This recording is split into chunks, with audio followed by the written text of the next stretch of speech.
평안하세요. 오늘도 주님께서 우리에게 허락하신 참 좋은 한날입니다. 오늘부터 사도행전 성경 공부를 다시 시작하는데요. 사도행전 15장 말씀 나누기를 원합니다. 기도하며 시작합니다. 사랑과 은혜가 많으셔서 언제나 우리와 함께 하시는 주님의 은혜 감사를 드립니다. 오늘도 처음이 되시고 소망이 되시고 마지막까지 우리를 붙드실 사랑으로 함께 하시는 은혜 감사합니다. 주님의 보혈의 사랑이 오늘 우리를 향한 사랑이 되게 하여 주시옵소서.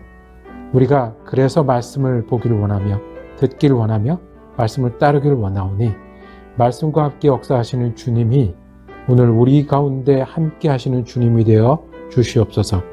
주님, 우리 가운데 주님의 말씀 붙들고 기도할 때 응답받게 하시고 주님을 의뢰할 때 우리에게 치유와 새로운 소망이 더하는 귀한 한 날 되게 하여 주시옵소서. 우리 예수 그리스도 이름으로 기도드립니다. 아멘. 오늘 우리가 함께 읽으실 성경 한 장은 사도행전 15장입니다. 28절에서 31절까지의 말씀을 세번역 성경으로 받들어 읽겠습니다. 성령과 우리는 꼭 필요한 다음 몇 가지 밖에는 더 이상 아무 무거운 짐도 여러분에게 지우지 않기로 하였습니다. 여러분은 우상에게 바친 제물과 피와 목매어 죽인 것과 음행을 멀리하여야 합니다. 여러분이 이런 것을 삼가면 여러분은 잘 행한다고 하겠습니다. 안녕히 계십시오. 그들은 전송을 받고 안디옥에 내려가서 회중을 다 모아놓고 그 편지를 전하여 주었다. 회중은 그 편지를 읽고 그 권면을 기쁘게 받아들였다. 아멘. 오늘 함께 읽은 말씀을 중심으로 교회는 선교를, 선교는 교회를 이란 제목으로 은혜 나누기를 원합니다. 시카고에 세계적으로 유명한 큰 교회가 있습니다. 그 교회에는 10,000명 이상이 예배 드리던 그런 때였습니다. 그런데 예배당 안에서만 사람들이 예배를 드리는 게 아니라 밖에 넓은 로비 같은데, 홀 같은 데서도 예배를 드리는 거예요. 거기에는 테이블이 있고 의자가 있고 아이들도 뛰고 어른들은 둘러앉아 있습니다. 그리고 TV로 예배를 드려요. 손에는 커피를 들고 있고 도넛을 먹으면서 말해요. 처음에는 혼란스러웠습니다. 이게 예배인가? 예배를 받으신 하나님은 무엇을 더 원하실까? 누가 더 좋아하실까? 고민하고 혼란에 빠졌습니다. 이렇게 예배 드리는데 이 교회는 참 은혜로운 교회가 되는데 무엇을 원하실까? 오늘 이야기는 이렇게 두 가지 이야기가 부딪혔을 때 초대교회에서 이 문제를 어떻게 해결했는지를 보여주는 이야기입니다. 예루살렘 공의회라고 그 첫 번 예수 믿는 사람들이 함께 모여 교리를 정하고 이렇게 믿어라 라고 정하는 일이 있었습니다. 그 시작은 이렇습니다. 안디옥 교회에서 다툼과 분쟁이 있었습니다. 안디옥 교회는 어떤 교회입니까? 박해를 피해서 도망했던 사람들이 시작한 교회였습니다. 거기에서 이방인 신자들도 생겨났습니다. 나중에 바나바가 지도자로 왔고 바울이 함께 가르치던 그런 교회였습니다. 선교사를 처음 보냈던 그런 교회입니다. 거기서 있었던 갈등은 유대에서 온 사람들이 모세의 율법을 지켜야 한다, 할례를 받아야 한다라고 교회 사람들을 설득하고 주장하기 시작했습니다. 바울과 바나바는 이에 반대했습니다. 예수를 믿고 있는데 이 사람들에게 할례를 받으라고 그러고 율법을 지키는 것은 옳지 않다라고 서로 다투고 분쟁하게 되었습니다.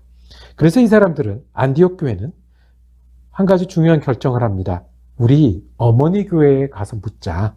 예루살렘 교회에서 이 문제를 결정지어달라고 하자라고 그 대표들을 보냅니다. 바울과 바나바와 대표들이 이제 예루살렘 교회에 왔습니다.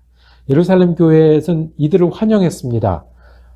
작은 교회가 성장했고 이방인들도 예수를 믿고 특별히 선교 이야기를 들으면서 환영했습니다. 그런데 거기서 그 문제를 다루기 시작할 때 똑같은 일이 일어났습니다.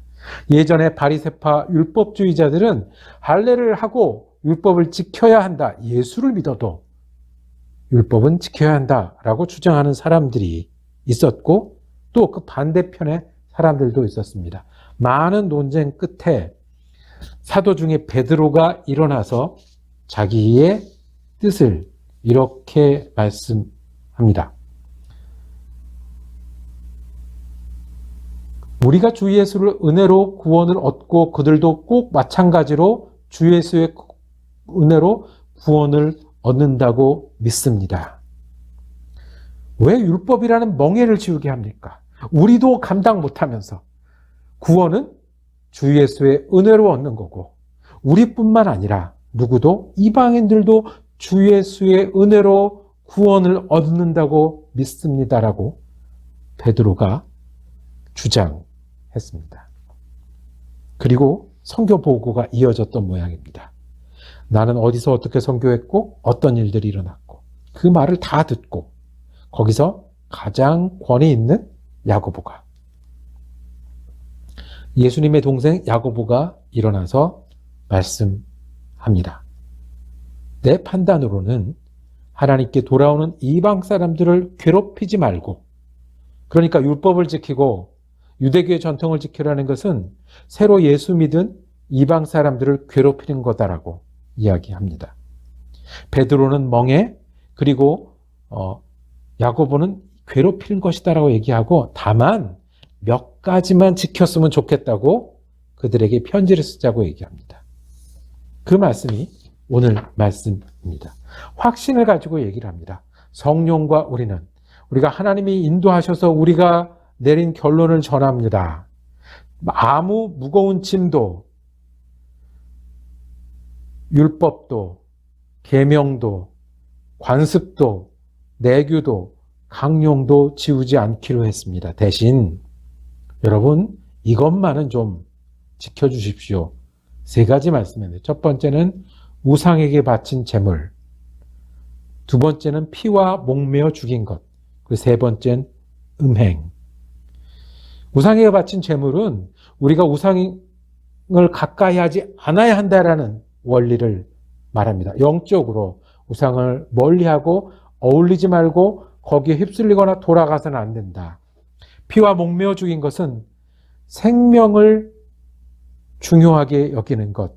우리의 생명이 하나님께 왔고 그리고 그 피를 통해서 우리가 영적인 구원까지 얻었다는 것을 기억하고 이것 하나 먹는 것은 조심하라고 얘기합니다. 피와 목매어 죽인 것은 목매어 죽인 짐승은 피가 바깥으로 빠져나가지 못하고 고기에 배이니까 그거 하나 조심해라. 그리고 음행. 이것은 영적인 원리뿐만 아니라 육적인 윤리도 중요하다. 매춘을 하고 그리고 간음을 하는 그 음행을 떠나는 것이 그리스도인의 삶이라고 얘기합니다. 여러분들이 이것을 삼가면 29절의 결론, 여러분들을 잘 행한다고. 더 이상 율법에 얽매이고 할례를 받아야 되는지 말아야 되는지 고민하지 마시고 이 원리를 지키면 잘 행한다고 하겠습니다. 이 편지를 가지고 다시 바울 일행은 안디옥 교회로 돌아갑니다. 그리고 회중을 모아놓고 이 소식을 전했을 때 그들은 기뻐했다고 했습니다.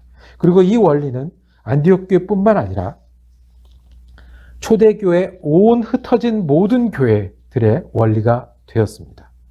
이것이 첫 번째 예루살렘에 모여서 하나님의 말씀이 어떤 건지, 하나님의 뜻이 어떤 건지를 결정하고 함께 지키기로 했던 이야기입니다. 예루살렘 공의회는 지금 우리에게까지 영향을 미칩니다. 첫 번째 교리가 있습니다. 교리는 함께 교회가 정한 하나님을 믿는 원리잖아요. 은혜로 누구나 구원을 받는 것. 주 예수의 은혜로 믿으면 누구나 구원을 받는다는 그 원리는 지금까지도 우리가 지키고 있습니다. 예루살렘 공의회 이후로 기독교는 기독교, 율법을 따르는 유대교는 유대교 나눠집니다. 기독교는 유대교의 유산을 받기는 했지만 우리도 모세를 알고 다윗을 공부해야 되는 유산을 갖고 있지만 우리는 예수를 믿는 기독교다.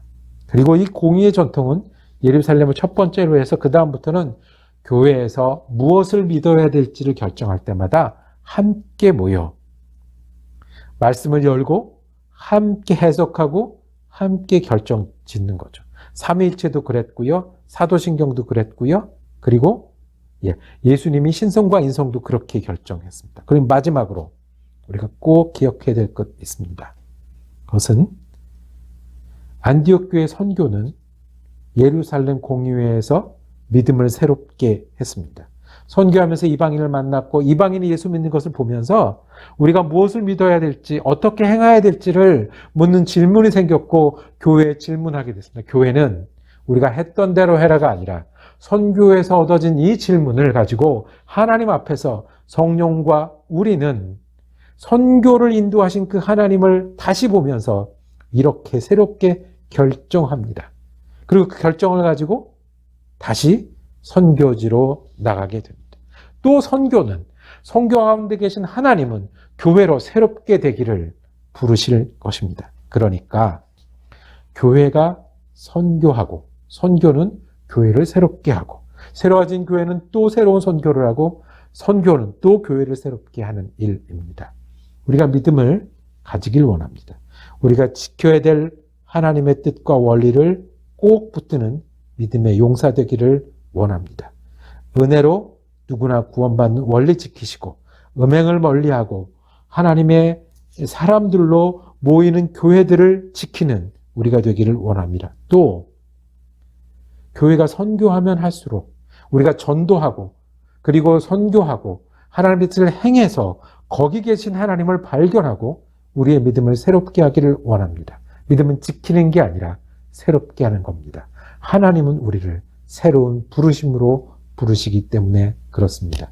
이것이 예루살렘 공의의 이야기입니다. 다시 처음 시카고에 있는 그 교회, 아무리 봐도 내가 알던 예배랑 다르고 내가 알고 있던, 내가 좋아하던 성경적 교회랑은 다른데 거기에 예수 믿는 사람들이 있었습니다. 교회에 오지 않을 것 같은 사람들이 교회에 오고 아이들이 교육받고 있는 것을 보게 되었습니다. 아, 하나님 여기 계시는구나. 그러면 이렇게 누구나 편하게 올 수 있도록 교회 문턱을 낮추는 일이 이 시대의 교회요 선교가 아니겠는가 하고 배웠습니다. 저는 그것을 따라할 수는 없습니다. 따라하지도 않을 겁니다. 그렇지만 이 시대의 교회가 하나님의 이런 것도 원하시는구나 하는 원리는 지키는 교회를 통해서 선교도 하고 믿음도 계속하기를 원합니다. 믿음 지키는 여러분 되기를 원합니다.